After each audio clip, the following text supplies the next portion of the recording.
8 9 10 ಹೇಳ್ತಾ ಇದ್ದೆ ಡೈಲಿ ಸ್ವಲ್ಪ ಎದ್ಬಿಟ್ಟು ಬೆಳಗ್ಗೆ ಇಂಥದ್ದೆಲ್ಲ ರೂಢಿ ಮಾಡ್ಕೊಳ್ಳಿ ಅಂತ. ಹಣೆ ಹೆಚ್ಚು ಮಾಡಬೇಕು. ಜೇಜಿಗೆ ಯಾವಾಗಲೂ ತಿಳಿಬೇಕು. ಕೆಳಗೆ ಹಚ್ಚ್ರಿ. ಏನೋ ಬಿದ್ದುಬಿಟ್ಟು ಪಾಪ ಮಗುನೇ ತೀರೋಯ್ತಂತೆ.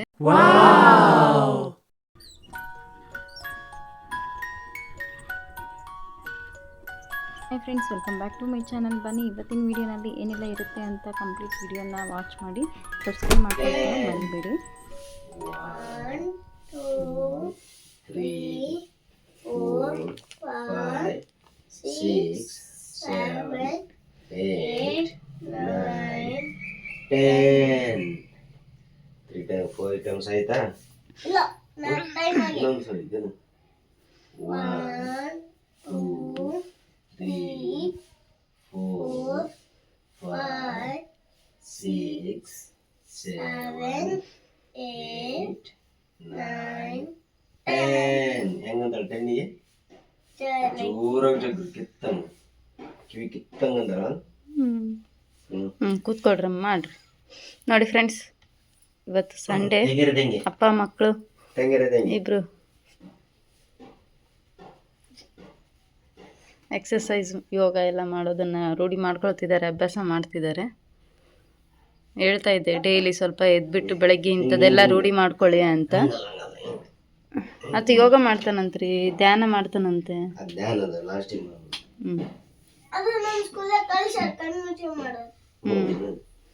ಆಯ್ತು, ಹಾಗೆ ಮಾಡಬೇಕು.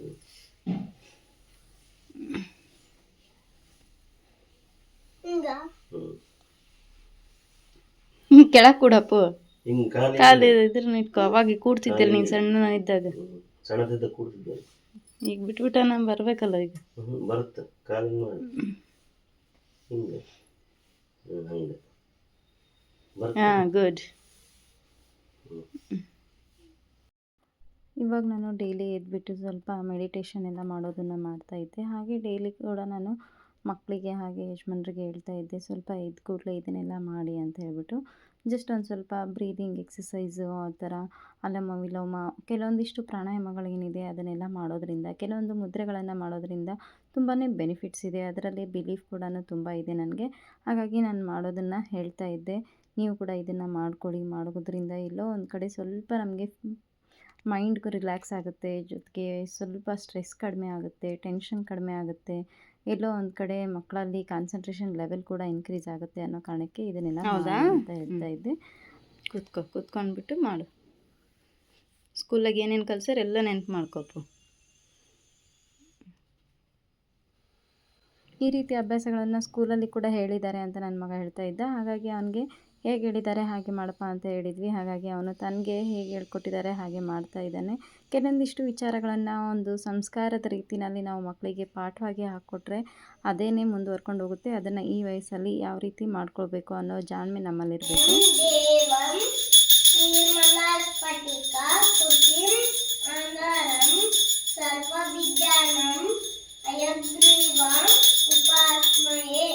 ವಕ್ರತುಂಡ ಮಹಾಕಾಯ ಸೂರ್ಯಕೋಟಿ ಸಮಪ್ರಭ ನಿರ್ವಿಘ್ನಂ ಕುರು ಮೇ ದೇವ ಸರ್ವಕಾರ್ಯೇಷು ಸರ್ವದಾ ಸರಸ್ವತಿ ನಮಸ್ತುಭ್ಯಂ ವರದೇ ಕಾಮರೂಪಿಣಿ ವಿದ್ಯಾರಂಭಂ ಕರಿಷ್ಯಾಮಿ ಸಿದ್ಧಿರ್ಭವತು ಮೇ ಸದಾ. ಅದೆಲ್ಲ ಯೋಗ ಮಾಡೋದು ಎಲ್ಲ ಫ್ರೆಶ್ ಅಪ್ ಆಗಿದ ನಂತರ, ಸ್ನಾನ ಮಾಡಿದ ನಂತರ ಮಕ್ಕಳಿಗೆ ದೇವ್ರ ಮನೆ ಒಳಗಡೆ ಬಂದು ಕೆಲವೊಂದಿಷ್ಟು ಮಂತ್ರಗಳನ್ನು, ಸ್ತೋತ್ರಗಳನ್ನು ಹೇಳಿ ನಮಸ್ಕಾರ ಮಾಡ್ಕೊಳ್ಳುವಂಥ ಅಭ್ಯಾಸವನ್ನು ಕೂಡ ಮಾಡಿ ಅಂತ ಹೇಳಿದ್ದೀವಿ. ಹಾಗಾಗಿ ಮಕ್ಕಳು ದಿನ ಈ ರೀತಿಯಾಗಿ ಈ ಅಭ್ಯಾಸವನ್ನು ಕೂಡ ಮಾಡ್ಕೊಂಡಿದ್ದಾರೆ. ಇದು ಪ್ರತಿದಿನ ನಮ್ಮ ಮಕ್ಕಳ ಜೊತೆಗೆ ನಮ್ಮ ಜೊತೆಗೆ ನಡೆಯುವಂಥ ಒಂದು ವಿಷಯಗಳಾಗಿರುತ್ತೆ. ಈ ರೀತಿ ಮಕ್ಕಳನ್ನು ನಾವು ಸರಿಯಾದ ರೀತಿಯಲ್ಲಿ ಬೆಳೆಸಬೇಕು ಅಂತ ಅಂದ್ಕೊಳ್ಳೋದಷ್ಟೇ ಅಲ್ಲ, ಅದನ್ನು ಕಾರ್ಯರೂಪಕ್ಕೆ ತರಲೇಬೇಕು ಅನ್ನೋದೊಂದು ನನ್ನ ದೃಢ ನಿರ್ಧಾರ. ಹಾಗಾಗಿ ಅದನ್ನು ಕಾರ್ಯರೂಪಕ್ಕೆ ತರುವಂಥ ಪ್ರಯತ್ನವನ್ನು ದಿನೇ ದಿನೇ ನಾನು ಮಾಡ್ತಾ ಇದ್ದೀನಿ. ಅದರಲ್ಲಿ ಒಂದೊಂದೇ ಆಗಿಯೇ ಸಕ್ಸಸ್ ಕೂಡ ಕಾಣಿಸ್ತಾ ಇದೆ. ಸೊ ಇದರಿಂದ ನನಗೆ ಸ್ವಲ್ಪ ಎಲ್ಲೋ ಒಂದು ಕಡೆ ಆ್ಯಸ್ ಎ ಮದರ್ಹುಡ್ ನನ್ನ ಒಂದು ಆ ಫೀಲ್ ಏನಿದೆ, ಸ್ವಲ್ಪ ಪ್ರೌಡ್ ಫೀಲ್ ನನಗೆ ಸಿಗ್ತಾ ಇದೆ ಅಂತ ಹೇಳ್ಬೋದು. ಈ ಮದರ್ಹುಡ್ ಆಗಿರ್ಬೋದು, ಪೇರೆಂಟ್ಹುಡ್ ಆಗಿರ್ಬೋದು ಅಷ್ಟು ಈಸಿ ಆಗಿರುವಂಥ ಕೆಲಸ ಅಲ್ಲ ಅಂತ ನಾನು ಅಂದ್ಕೊಳ್ತೀನಿ. ಸೊ ಇದರಲ್ಲಿ ನಾವು ಸಕ್ಸಸ್ ಆಗಬೇಕು ಅಂತಂದರೆ ತುಂಬ ಕೇರ್ಫುಲ್ಲಾಗಿ ಹ್ಯಾಂಡಲ್ ಮಾಡಬೇಕು. ಪ್ರತಿಯೊಂದು ವಿಷಯದಲ್ಲೂ ಕೂಡ ಅಷ್ಟೇ ಅವ್ರನ್ನ ಬೆಳೆಸುವಂಥ ವಿಚಾರ ಅಷ್ಟೇ ಅಲ್ಲ, ಅವ್ರಿಗೆ ತಿನ್ನಿಸೋದು, ಉಣಿಸೋದು, ಅವ್ರನ್ನ ಹೇಗೋ ಬೆಳೆಯೋದಕ್ಕೆ ಬಿಡೋದಲ್ಲ. ಈ ಎಲ್ಲ ವಿಚಾರಗಳನ್ನು ಸರಿಯಾದ ರೀತಿಯಲ್ಲಿ ನಾವು ಪಾಠವಾಗಿ ಅವ್ರಿಗೆ ಹಾಕ್ಕೊಟ್ರೆ ಅದೇ ನಮಗೆ ಮುಂದೆ ಮಕ್ಕಳ ಭವಿಷ್ಯಕ್ಕೆ ಒಳ್ಳೆ ಉಜ್ವಲ ಭವಿಷ್ಯವನ್ನು ರೂಪಿಸ್ಕೊಳ್ಳುವಲ್ಲಿ ಸಹಾಯ ಮಾಡುತ್ತೆ ಅಂತ ಅಂದ್ಕೊಳ್ಬೋದು. ನಾವು ಮೇನ್ ಡೋರಲ್ಲಿ ಎಂಟ್ರೆನ್ಸ್ ಈ ರೀತಿ ಪುಟ್ಟದಾಗಿ ಒಂದು ಗಣೇಶನ ಇಟ್ಟಿದ್ದೀವಿ. ಸೊ ಅಲ್ಲಿ ಕೂಡ ಈ ರೀತಿ ಊದ್ಬತ್ತಿಯನ್ನು ಹಚ್ಚಿಬಿಟ್ಟು ಬೆಳಗ್ಗೆ ನಮಸ್ಕಾರ ಮಾಡ್ಕೊಳಪ್ಪ ಅಂತ ಹೇಳಿದ್ದೀವಿ. ಹಾಗಾಗಿ ಅದನ್ನು ಕೂಡ ಮಾಡ್ತಾನೆ. ಪ್ರತಿದಿನ ಈ ಕಾರ್ಯಗಳನ್ನು ಮಾಡಿಕೊಂಡೆ ಅವನು ಅದಾಗಿದ್ದ ನಂತರನೇ ಟಿಫಿನ್ ಮಾಡಿಕೊಂಡು ಸ್ಕೂಲ್ಗೆ ಹೊರಡುವಂಥ ಕೆಲಸವನ್ನು ಮಾಡ್ಕೊಳ್ತಾನೆ. ಈ ರೀತಿ ಮಕ್ಕಳಿಗೆ ಇದು ನಿಮ್ಮ ಕೆಲಸನೇ ಅಂತ ನಾವು ಅವ್ರಿಗೆ ಹಾಕಿ ಕೊಟ್ಬಿಟ್ರೆ ಅದನ್ನು ಪ್ರತಿದಿನ ನೀನು ಮಾಡಬೇಕು ಅಂತ 1 ದಿನ 2 ದಿನ ನಾವು ಸ್ವಲ್ಪ ಅವ್ರಿಗೆ ರೂಢಿ ಮಾಡಿಸ್ಬಿಟ್ರೆ ಸಾಕು. ಪ್ರತಿದಿನ ನಾವು ಹೇಳ್ಕೊಡೋದೇ ಬೇಡ, ಅವರು ತಾನಾಗಿಯೇ ಅದನ್ನು ಅಭ್ಯಾಸವಾಗಿ ಮಾಡ್ಕೊಂಡು ಹೋಗ್ಬಿಡ್ತಾರೆ. ಅವ್ರಿಗೆ ಯಾವುದೇ ರೀತಿಯಾದಂಥ ಚೇಂಜಸ್ ಮಾಡಬೇಕು ಅನ್ನೋ ಮನಸ್ಥಿತಿ ಅಷ್ಟೊಂದು ಬರೋದಿಲ್ಲ. ಹಾಗಾಗಿ ಇದನ್ನು ಅಭ್ಯಾಸವಾಗಿ ಪ್ರತಿದಿನ ನಾವು ಸ್ವಲ್ಪ ಮುಂದೆ ನಿಂತ್ಕೊಂಡು ಮಾಡಿಸ್ಬಿಟ್ರೆ ಸಾಕು, ಅವರು ಅದನ್ನು ತಾವೇ ರೂಢಿಸ್ಕೊಂಡು ಹೋಗ್ತಾರೆ, ಬೆಳೆಸ್ಕೊಂಡು ಹೋಗ್ತಾರೆ. ಸೊ ಅದಾಗಿದ್ದ ನಂತರ ಸ್ಕೂಲಲ್ಲಿ ಸೂರ್ಯ ನಮಸ್ಕಾರ ಕೂಡ ಹೇಳಿದಾರಂತೆ. ಹಾಗಾಗಿ ಅವನು ಬಾಗಿಲಲ್ಲಿ ನಿಂತ್ಕೊಂಡು ಸೂರ್ಯ ನಮಸ್ಕಾರ ಮಾಡ್ತಾ ಇದ್ದಾನೆ. ಹೊರಗಡೆ ನಮ್ಮ ಎಂಟ್ರೆನ್ಸಲ್ಲಿ ತುಂಬಾ ಬಿಸಿಲು, ಕಾಲು ನಿಲ್ಲೋದಕ್ಕೆ ಆಗಲ್ಲ, ತುಂಬ ಸುಡ್ತಾ ಇರುತ್ತೆ. ಹಾಗಾಗಿ ಹೊರಗಡೆ ಬೇಡಪ್ಪ ಅಂತ ಹೇಳಿದ್ವಿ. ಬಿಸಿಲು ಒಳಗಡೆ ಬೀಳೋದ್ರಿಂದ ಅಲ್ಲೇ ನೋಡಿ ಫ್ರೆಂಡ್ಸ್, ಇವತ್ತು ನೀರೇ ಬಂದಿರಲಿಲ್ಲ. ಹಾಗಾಗಿ ನೀರು ಇವಾಗ ಬಂದಿದೆ, 10:30 ಆಗಿದೆ. 10:30ಗೆ ಬಂದುಬಿಟ್ಟು ನೀರನ್ನು ಎಲ್ಲ ಬಿಡ್ತಾಯಿದ್ದೀವಿ. ಇವತ್ತು ಲೇಬರ್ಸ್ ಬೇರೆ ಬಂದಿಲ್ಲ. ಅವತ್ತು ಶಿವರಾತ್ರಿ ಹಬ್ಬದ ದಿನ ಈ ರೀತಿ ಬಾಗಿಲು ಇಟ್ಕೊಂಡಿರೋದು ನಮ್ಮದು. ಸೊ ಆವತ್ತಿನ ದಿನವೇ ನಮ್ಮ ಊರ ಪಕ್ಕ ಯಾವುದೋ ಒಂದು ಹಳ್ಳಿನಲ್ಲಿ ಇದೇ ರೀತಿ ಬಾಗಿಲು ಇಡೋ ಕಾರ್ಯಕ್ರಮ ಇಟ್ಕೊಂಡಿದ್ರಂತೆ. ಯಾವುದೋ ಒಂದು ಸಣ್ಣ ಪುಟ್ಟ ಮಗು ಅಡ್ಡದಿಟ್ಟಿ ಓಡಾಡ್ಕೊತ ಆ ಮಗು ಮೇಲೆ ಈ ಒಂದು ಬಾಗಿಲು ಅಥವಾ ಈ ಥರ ಏನು ಕಟ್ಟಿದಾರಲ್ವ, ಇದು ಅಡ್ಡ, ಈ ಥರ ಕಟ್ಟಿಗೆನೋ ಏನೋ ಬಿದ್ದುಬಿಟ್ಟು ಪಾಪ ಮಗುನೇ ತೀರೋಯ್ತಂತೆ. ಕೇಳಿ ತುಂಬ ಬೇಜಾರಾಯಿತು. ಆವತ್ತಿನ ದಿನವೇ ಆಗಿರೋದದು. ಸ್ವಲ್ಪ ಈ ಥರ ಕನ್ಸ್ಟ್ರಕ್ಷನ್ ಎಲ್ಲ ನಡೆದಿದ್ದಲ್ಲಿ ಮಕ್ಕಳಾಯಿತು, ದೊಡ್ಡವರಾಯಿತು, ತುಂಬ ಕೇರ್ಫುಲ್ ಆಗಿರಬೇಕು. ಅದರಲ್ಲೂ ಕೂಡ ಮಕ್ಕಳನ್ನ ಈ ಟೈಮಲ್ಲಿ ಮಾತ್ರ ದೂರನೇ ಇಡಬೇಕು. ಸೊ ಹಾಗಾಗಿ ನಾವು ನಮ್ಮ ಮಕ್ಕಳನ್ನ ಸಾತನ ಸ್ಕೂಲಿಗೆ ಕಳಿಸ್ಬಿಡ್ತೀವಿ. ಸಮನ್ವಿನ ಆ ಅಜ್ಜಿ ಮನೆಗೆ ಕಳಿಸ್ಬಿಡ್ತೀವಿ. ಇವಾಗ 9:30ಗೆ ಅವ್ನು ಸ್ಕೂಲಿಗೆ ಬಿಟ್ಟು ಯಜಮಾನ್ರು ಸಮನ್ವಿನ ಅಜ್ಜಿ ಮನೆಗೆ ಬಿಟ್ಟು ಬಂದಿದ್ದ ನಂತರ ಇಬ್ಬರು ಸೇರಿಬಿಟ್ಟು ಕಂಪ್ಲೀಟಾಗಿ ನೀರನ್ನು ಹಿಡಿದ್ವಿ. ಇಲ್ಲಿ ಮೇಲ್ಗಡೆ ಲೇಬರ್ಸ್ ಬಂದಿರಲಿಲ್ಲ, ನೀರು ಬೇರೆ ಬಂದಿತ್ತು. ಹಾಗಾಗಿ ಇವಾಗ ಇದೆಲ್ಲ ಕಂಪ್ಲೀಟಾಗಿ ಹಿಡ್ಕೊಂಡ್ವಿ. ಈಗ ನೆಕ್ಸ್ಟ್ ಇನ್ನೂ ಸ್ನಾನ ಇಲ್ಲ ಇಬ್ಬರದು ಕೂಡ, ಟಿಫಿನ್ ಕೂಡ ಇಲ್ಲ, ಏನೂ ಇಲ್ಲ. ಹಾಗೆ ಮಾಡ್ಕೊಳ್ತಾ ಇದ್ದೀವಿ. ಹೇಗೂ ಆಗಿದೆ ನೋಡಿ ನಮ್ಮ ಮನೆ. ಈ ಕಡೆ ಒಂದು ಬಾತ್ರೂಮ್ ಬರುತ್ತೆ, ಟಾಯ್ಲೆಟು ಈ ಪ್ಲೇಸಲ್ಲಿ. ಈ ಕಡೆ ಎಲ್ಲ ಕಂಪ್ಲೀಟಾಗಿ ರೂಮ್ಗಳು, 3 ರೂಮ್ಗಳು. ಸೊ ಇಲ್ಲಿ ಒಂದು ಬಾಗಿಲು ಏನು ಇಟ್ಟಿದ್ದೀವಲ್ಲ ಅಲ್ಲಿ 3 ಕರೆಕ್ಟಾಗಿ ಬರುತ್ತೆ. ಸೊ ಇಲ್ಲಿ ಏನಿದೆ ಗೋಡೆ ಬಂದಿದೆ ಅಲ್ಲ, ಇಲ್ಲಿ ಫಸ್ಟ್ ಗ್ರಿಲ್ಸ್ ಇತ್ತು ನಮ್ಮದು. ಹೇಗೆ ಅಂದರೆ ಇಲ್ಲಿದೆ ನೋಡಿ ಗ್ರಿಲ್ಸು, ಇದನ್ನು ತೆಗೆದು ಇಲ್ಲಿಟ್ಟಿದ್ದಾರೆ. ಇದನ್ನೆಲ್ಲ ತೆಗೆದುಬಿಟ್ಟು ಪ್ಲೇನಾಗಿ ಗೋಡೆ ಹಾಕ್ತಾಯಿದ್ದೀವಿ. ಗೋಡೆ ಹಾಕಿ ಏನಾದರೂ ಡಿಸೈನ್ ಮಾಡಬೇಕು ಅಂತ ಅಂದ್ಕೊಂಡು ಈ ರೀತಿ ಗೋಡೆಯನ್ನು ಹಾಕ್ಕೊಳ್ತಾ ಇದ್ದೀವಿ. ಸೊ ನೆಕ್ಸ್ಟ್ ಹೇಗೆ ಬರುತ್ತೆ ಅಂತ ನಿಮಗೆಲ್ಲ ಅಪ್ಡೇಟ್ ಕೊಡ್ತಾ ಹೋಗ್ತೀನಿ. ಯಾವ ರೀತಿ ಡಿಸೈನ್ ಮಾಡಬೇಕು ಅಂತ ಫುಲ್ಲು ಟೆನ್ಷನಲ್ಲಿದ್ದೀವಿ. ಅದನ್ನೇ ವಿಚಾರ ಮಾಡ್ತಾಯಿದ್ದೀವಿ ಕೂಡ, ಯಾವ ರೀತಿ ಎಲ್ಲ ಡಿಸೈನ್ಸ್ ಮಾಡ್ಕೊಳ್ಬೇಕು, ಯಾವ ರೀತಿಯಾದಂಥ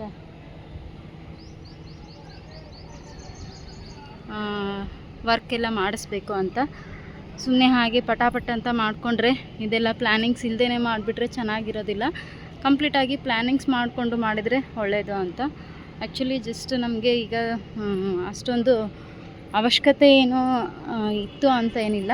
ಬಟ್ ಜಸ್ಟ್ ರೂಮ್ಗಳಿದ್ರಾದರೂ ನಮಗೆ ಅಟ್ಲೀಸ್ಟು ಕೆಳಗಡೆ ಮಕ್ಕಳನ್ನ ಟ್ಯೂಷನ್ ತೊಗೊಳೋದ್ರ ಬದಲಾಗಿ ಮೇಲ್ಗಡೆ ಕೂರಿಸ್ಕೊಂಡ್ರು ಕೂಡ ಅನುಕೂಲ ಆಗಿಬಿಡುತ್ತೆ ಅಂತ ಅಂದ್ಕೊಂಡಿದ್ದೀವಿ.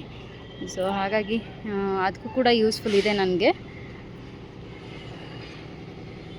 ಈ ರೀತಿ ಆಗಿದೆ ನೋಡಿ ಎಲ್ಲದು ಕೂಡ. ಸೊ ಇವಾಗಿನ್ನೂ ಕೆಳಗಡೆ ಇಬ್ಬರದು ಸ್ನಾನ ಇಲ್ಲ, ಟಿಫಿನ್ ಇಲ್ಲ, ಮುಗಿಸ್ಕೊಳ್ಬೇಕು. ಕೆಳಗಡೆ ಹೋಗ್ತೀನಿ, ನೀರಿಡ್ದು ಎಲ್ಲದು ಕೂಡ ಪೈಪು ಎಲ್ಲ ಎತ್ತಾಕಿ. ಯಜಮಾನ್ರು ಪಾಪ ಇಷ್ಟೊತ್ತು ಅವರೇ ನೀರು ಹಿಡಿಯೋದು, ಜಸ್ಟ್ ನಾನು ಸಪೋರ್ಟಿಗೆ ಹಿಂದ್ಗಡೆ ಹೆಲ್ಪ್ ಮಾಡ್ತಾ ಇರ್ತೀನಿ. ಪೈಪ್ ಎಲ್ಲದು ಕೂಡ ನೋಡ್ಕೊಳ್ಳೋದು ಎಲ್ಲದು. ಅಷ್ಟೇ. ಈಗ ಪೈಪೆಲ್ಲ ನಾನು ಸುತ್ತಿಟ್ಟು ಬರ್ತೀನಿ, ನೀವು ಹೋಗ್ರಿ ಅಂತ ಕಳಿಸಿದೆ.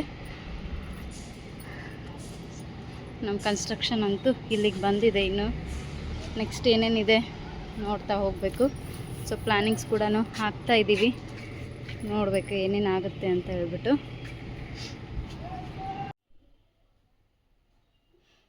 ನೋಡಿ ಫ್ರೆಂಡ್ಸ್, ಈ ಒಂದು ಸೀರೆನ ನಾನು ಇನ್ಸ್ಟಾಗ್ರಾಮ್ ಪೇಜಿಂದ ಬೈ ಮಾಡಿದ್ದೀನಿ.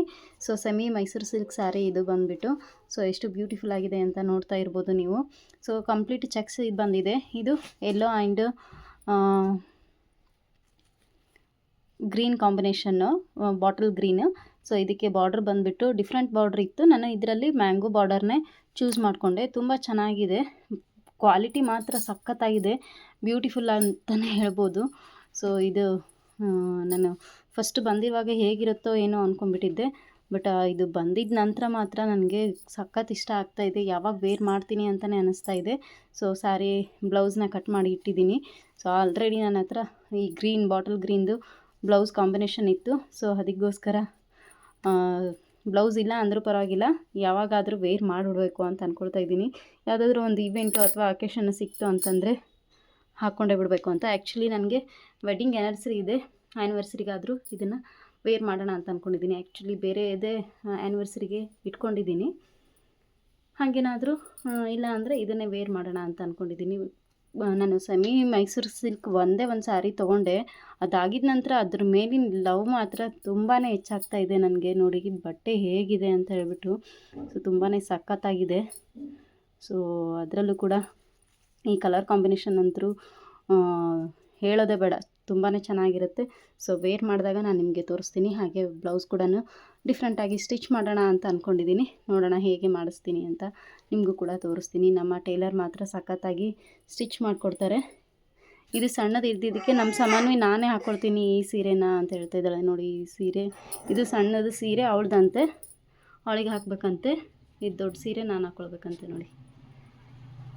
ಸೊ ನಿಮಗೂ ಕೂಡ ಬೇಕಾದರೆ ಇವರ ಒಂದು ನಂಬರ್ ಕಾಂಟ್ಯಾಕ್ಟ್ ಬೇಕು ಅಂತಂದರೆ ಹೇಳಿ. ಇನ್ಸ್ಟಾಗ್ರಾಮ್ ಪೇಜ್ ಕೂಡ ನಾನು ಡಿಸ್ಕ್ರಿಪ್ಷನ್ ಬಾಕ್ಸಲ್ಲಿ ನಿಮಗೆ ಹಾಕಿರ್ತೀನಿ, ಬೇಕು ಅಂತಂದರೆ ಬೈ ಮಾಡ್ಬೋದು.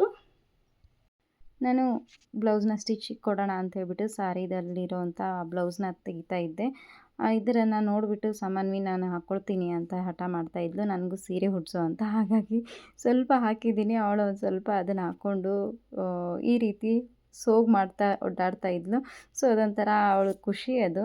ಹಾಗೆ ಅದನ್ನು ಒಂದಿಷ್ಟು ಕ್ಯಾಪ್ಚರ್ ಮಾಡ್ಕೊಂಡಿದ್ದೀನಿ. ಇದು ರ್ಯಾಂಡಮ್ ಆಗಿರೋ ಒಂದಿಷ್ಟು ವೀಡಿಯೋಸ್ನ ಕಲೆಕ್ಟ್ ಮಾಡಿ ನಿಮಗೆ ಹಾಕ್ತಾ ಇರೋದು. ಒಂದೇ ದಿನದ್ದು ಲಾಗ್ ಅಲ್ಲ ಇದು. ಯಾರು ಕೂಡ ಮಾಡೋಕೆ ಮದುವೆ? ಮಾಮನ್ ಕೂಡ ಮದುವೆ ಮಾಡ್ಕೋಬಾರ್ದು. ನೀನ್ ಇನ್ನ ಸಣ್ಣಕ್ಕೆ ಇದ್ದಿದ್ದಿ, ಮಾಮ ದೊಡ್ಡ ಇಷ್ಟ ಎತ್ತರ ಅದನ್ನಲ್ಲ, ಅದನ್ನ ಮಾಡ್ಕೊಂತೇನ, ಅದನ್ನ ಮಾಡ್ಕೊಂತೇನ, ಹತ್ರ ಅಷ್ಟು ಎತ್ತರ ಆತೆ. ನೀನ್ ಹತ್ನಷ್ಟು ಎತ್ತರದಾಗ ಮಾಡ್ಕೊಳ ಹೋಗಿ, ಹತ್ನಷ್ಟು ಎತ್ತರ ಆತೆ ಒಲ್ಲೆ. ಮತ್ತೆ ಆತ ಮದುವೆ ಮಾಡ್ಕೊಳ್ಳ ಮತ್ತೆ ಹತ್ರ ಅದನ ಹೆಂಗ್ ಮಾಡ್ತಿ? ಸಮ ಇಷ್ಟ ಹತ್ರ ಇದೇನ? ಈಗ ಕಕ್ಕಂದ ಅಷ್ಟೇ ಮದುವೆ ಮಾಡಮ್, ಕಕ್ಕಂದು ಮಾಮಂದು ಮದುವೆ ಮಾಡಮ್ಮ. ಹೌದು ಚಿನಿ, ಈಗ ಕಕ್ಕಂದು ಮಾಮಂದು ಅಷ್ಟೇ ಮದುವೆ ಮಾಡಮ್ಮ. ನೀವು ಆಮೇಲೆ ದೊಡ್ಡವರಾಗಿದ್ದು ಮದುವೆ ಮಾಡಮ್ಮ.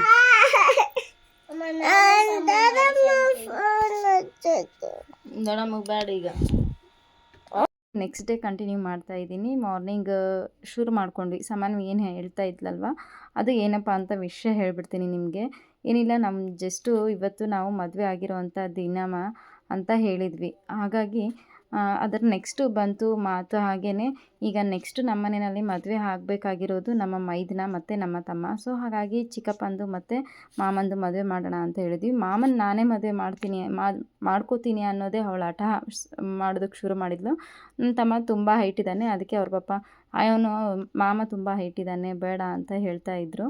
ಹಾಗಾಗಿ ನೀನು ಹೆಂಗೆ ಬೇಡ ಅಂತಿದ್ದೀನಿ, ನಾನು ಅವತ್ತನ್ನೇ ಮದುವೆ ಮಾಡ್ಕೋತೀನಿ ಅಂತ ಹೇಳೋದಕ್ಕೆ ಶುರು ಮಾಡಿದ್ಲು. ಅದೇ ಬೆಳಗ್ಗೆ ಶುರು ಮಾಡ್ಕೊಂಬಿಟ್ಲು ಆ ಥರ ಹಠ ಮಾಡಿ. ಇವತ್ತಿನ ಬೆಳಗ್ಗೆ ಆ ರೀತಿಯಾಗಿ ಶುರು ಆಯಿತು ನಮ್ಮದು ಆ್ಯನಿವರ್ಸರಿ ದಿನ. ಸೊ ಅದಾಗಿದ್ದ ನಂತರ ಅದನ್ನು ಜಸ್ಟ್ ಒಂದು ಫನ್ನಿ ಆಗಿದೆ ಅಂತ ಹೇಳಿಬಿಟ್ಟು ಅದನ್ನು ವಿಡಿಯೋ ಕ್ಯಾಪ್ಚರ್ ಮಾಡಿಕೊಂಡು ನಮ್ಮ ಮನೆಯಲ್ಲಿ ಎಲ್ರಿಗೂ ತೋರಿಸ್ತಾ ಇದ್ದರೆ ಎಲ್ಲರೂ ನಗ್ತಾಯಿದ್ರು. ಹಾಗೆ ಯಾರಾದರೂ ಮಜಾಕ್ ಮಾಡಲಿಕ್ಕೆ ಅಂತ ಯಾರನ್ನ ಮದುವೆ ಮಾಡ್ಕೋತೀಯಮ್ಮ ನೀನು ಅಂತ ಹೇಳಿಬಿಟ್ರೆ ಸಾಕು, ಮಾಮನ ಮದುವೆ ಮಾಡ್ಕೋತೀನಿ ಅಂತ ಹೇಳ್ಕೊಟ್ಬಿಟ್ಟಿದ್ದಾರೆ ಯಾರೋ. ಆ ರೀತಿ ಹೇಳೋದನ್ನು ಕಲ್ತಿದ್ದಾಳೆ ಅಷ್ಟೇ, ಸುಮ್ಮನೆ ಫನ್ನಿಯಾಗಿ. ಸೊ ಮಕ್ಕಳ ಬಾಯಲ್ಲಿ ಅದನ್ನು ಕೇಳೋದಕ್ಕೇ ಒಂಥರ ಚೆಂದ ಅನಿಸ್ಬಿಡುತ್ತೆ ಅಲ್ವಾ. ಸೊ ಅದಾಗಿದ್ದ ನಂತರ ಈವ್ನಿಂಗ್ ಟೈಮು ಸ್ವಲ್ಪ ಅಂದರೆ ಹತ್ತತ್ರ ನೈಟ್ ಆಗ್ಲಿಕ್ಕೆ ಬಂತು. ಚಿಕ್ಕ ಸೆಲೆಬ್ರೇಷನ್ ಆಯಿತು ತಮ್ಮನ ಕಡೆಯಿಂದ. ಪ್ರತಿ ವರ್ಷ ಇದ್ದೇ ಇರುತ್ತೆ. ಸೊ ಅದೆಲ್ಲ ಆಗಿಂದ ಎಲ್ಲರೂ ಸ್ವಲ್ಪ ಎಂಜಾಯ್ ಮಾಡಿದ್ವಿ ಆ ಮೂಮೆಂಟ್ನ. ಅದಾಗಿದ್ದ ನಂತರ ನಮ್ಮ ಡೇ ಕಂಪ್ಲೀಟಾಗಿ ಮುಗೀತು ಅಂತ ಹೇಳ್ಬೋದು. ಇವತ್ತಿನ ವಿಡಿಯೋ ಇದಾಗಿತ್ತು. ನಿಮಗೆ ಯಾವುದಾದ್ರೂ ಒಂದು ಕಾರಣಕ್ಕೆ ಇಷ್ಟ ಆದರೆ ಲೈಕ್ ಮಾಡಿ. ಮತ್ತೆ ಸಿಗೋಣ. Thanks for watching.